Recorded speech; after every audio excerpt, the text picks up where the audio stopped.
Indonesia adalah negara yang makmur dan sejahtera, yang kental dengan budaya turun-temurun dari nenek moyang. Setiap daerah pasti memiliki budayanya masing-masing.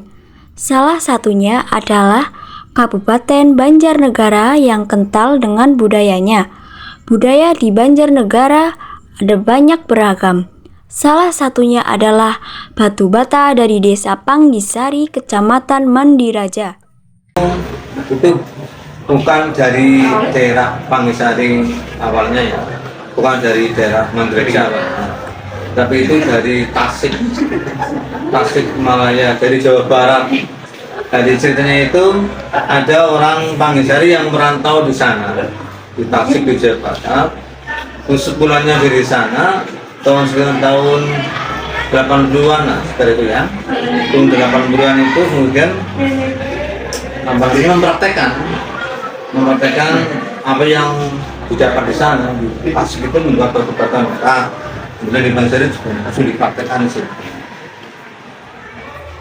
Awalnya sedikit, cuma sedikit dengan cara manual ya, di apa namanya ya, kalau bahasa Indonesia siapa namanya, diolah sendiri dengan manual pokoknya ya. Awalnya dari sana. Tuh, kalau nggak salah namanya Suparso, nggak salah. Suparso. Tuh, ini berawal dari Jawa Barat tuh, bukan dari Murid. Itu sejarahnya.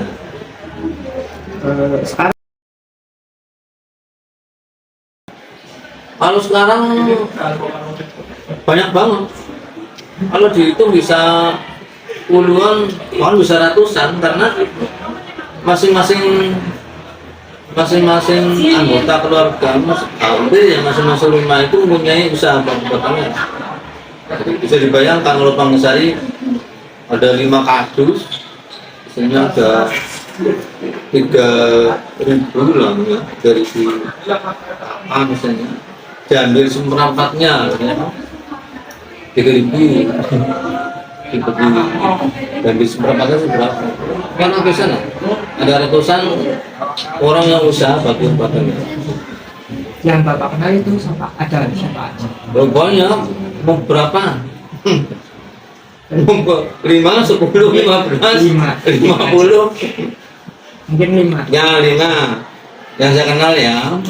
Pertama Bapak Suwarso, Bapak Slamet, Bapak Judiman, Bapak Sumarno, Bapak Kodir. Ini aja ya, banyak banget kalau di bus, banyak banget. Selain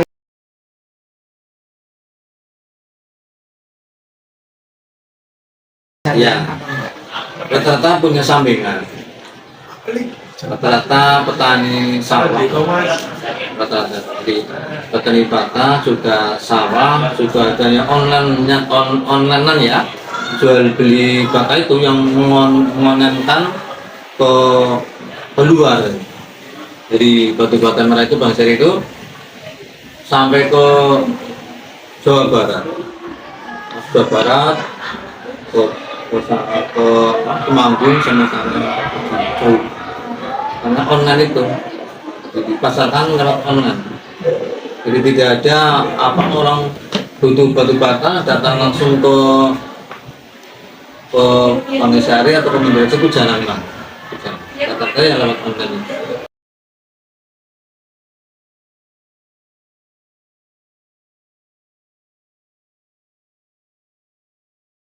Ya, karena waktu itu untuk mencari pekerjaan pun susah.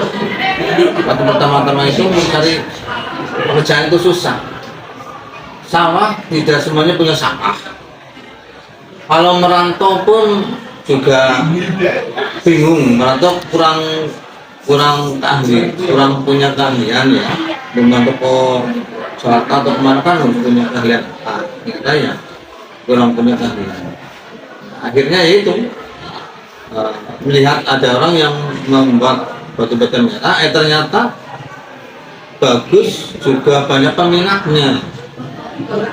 Waktu pertama ya hanya dibeli oleh sekitar itu, sekitar Menggeraja, sekitar Pangseket Pagi pun nggak cukup. Akhirnya kan lama-lama kan banyak yang tertarik juga. Waktu itu yang juga menghasilkan namanya, menguntungkan, karena waktu itu kan bahannya masih bahan tanah yang ada di situ, punya tanah berapa ubin di situ juga sama, punya berapa ubin, berapa bau dibuat. Nah, kalau sekarang sudah nggak cukup, tanah di Pangsari sudah habis, udah jangan terus yang nanti tinggal padas itu lah, batu. Ya, sekarang itu bahan baku bata didatangkan dari Gunung Semarwangi, dari Banaran, tahu Banaran Semarwangi, nah dengar ya, dari kebun berbun itu dibeli berapa jutaan, nanti dikeruk tadi namanya, dicampur, kemudian dibangun pakai pejam itu ya, sampai ke Pangsari. Karena sekarang itu tanahnya beli, karena tanahnya semakin berkurang dan semakin habis.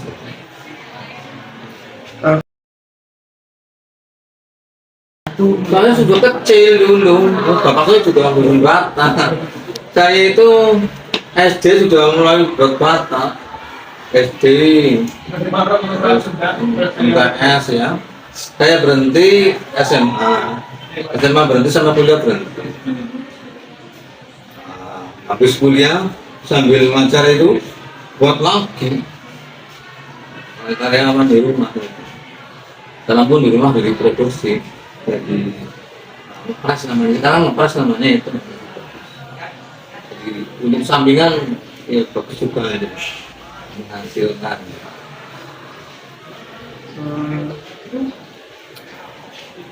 Awalnya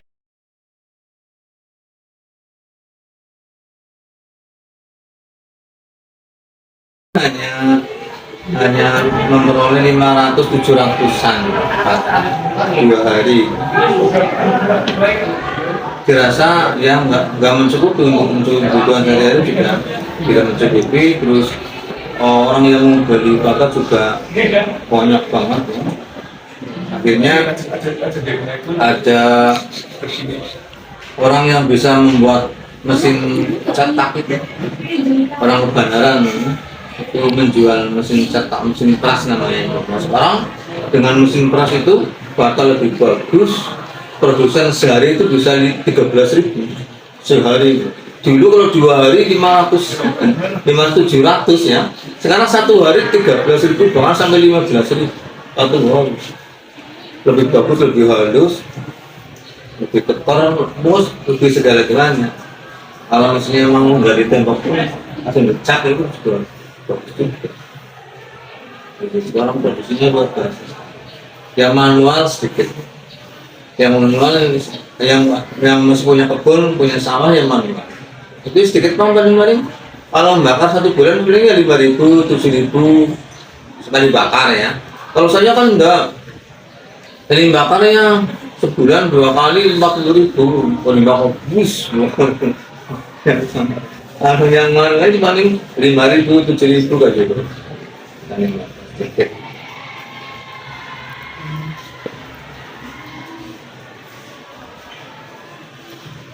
jadi kan Bapak merintis saya mulai dari kecil Ya. Nah, Karena bapak saya juga produksi. berarti dari dulu Itu. kayak turun atau dari Bapak itu? Ya, turun bapak dari bapak kan dari yang dari orang Tasik itu. Jadi bapaknya Bapak itu Iya. langsung Dari orang Tasik itu oh, belajar di sana, bisa bagaimana. Ya juga yang melihat akhirnya kan apa sebenarnya membantu. Waktu itu membantu bapak. itu suka dukanya tuh dalam membuat itu gimana? Ya, yang pertama kalau bilang dupa ya sing namanya bekerja, apalagi bekerja yang uh, keras seperti itu ya, yang jelas banyak cobanya. Yang pertama cobanya ya apa, matahari panas gitu ya, capek, panas, terus kotor juga, jelas kotor, kena apa namanya, tanah itu, kena lumpur, kena apa itu. Jadi, ya kalau orang pembuat bata itu sebenarnya orangnya yang rusak basah ya, orangnya yang nggak bersih lah, hitam lagi ya. Tapi ya terus juga orangnya kan juga terus kan fokus banget, luar biasa. Ini banyak kayak gitu, panasan ya, wajahnya hitam ya, kotor tubuhnya, nggak bersih kayak gitu.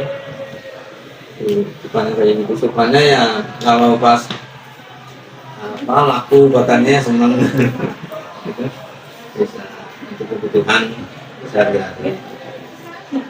Menurut Bapak sendiri, apakah produksi batu bata ini bisa bertahan sampai 10 sampai 20 tahun ke Ya, depan? insya Allah bisa, masih bisa bertahan walaupun sekarang itu bermunculan berbagai macam barang yang bisa disetarakan dengan bata ya, tapi tetap bata itu nomor satu, kekuatannya nomor satu, kekuatannya.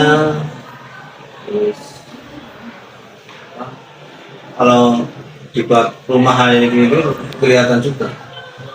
Kalau pakai hebel itu kan ada hebel itu ya, seperti itu namanya. Itu kalau orang yang ngerti itu nggak, sama sekali nggak suka, karena hebel itu nggak ada kekuatan. Misalnya kayak gini ya, tembok hanya gini kok getah, oh tendangnya terus aja lah hancur, nggak ada kekuatan tuh. Apalagi di daerah yang tinggi kayak pegunungan itu malah rawan banget kalau itu bisa lawan apa namanya, melepas apa jenis usin itu apa sih merapat gitu temboknya. Kira-kira batu bata ini bisa diinovasiin jadi produk lain apa enggak? Kira-kira. Maksudnya jadi selain batu bata, Iya.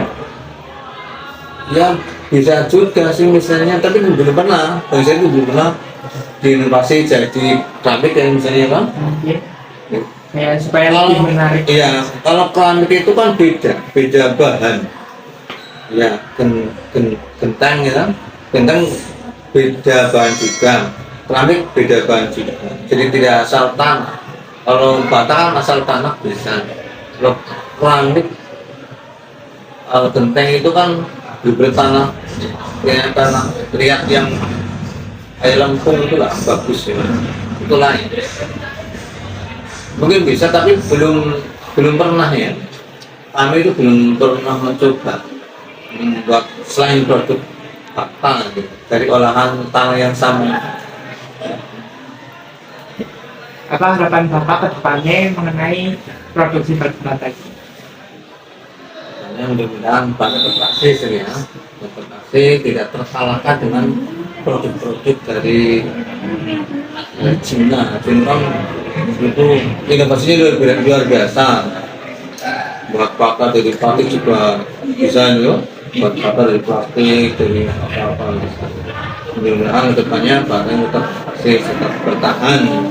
Nah, dan juga produsen bata itu tetap bertahan dan menghasilkan lah ya, menghasilkan sehingga bata ya, tidak punah. Baik, terima kasih. Mungkin Bapak bisa memperkenalkan diri Bapak sebagai produsen batu bata. Oh iya, nama gitu Ya, nama pekerjaan ya, saya di produksi batu bata. ya. Ntar Pak. Ntar Pak. Ya. Namanya? Ya, saya sudah dari Pangisari, Kecamatan Gereja. Saya produsen batu bata merah yang memakai alat pres. Jadi kalau memproduksi itu bisa satu harinya bisa sampai 10 sampai 15.000 liter harinya. Promosi bisa promosi. Ya kan? Kalau yang membutuhkan batu bata merah menghubungi Pak Sugeng. Yang membuat rumah silakan menghubungi Pak Sugeng.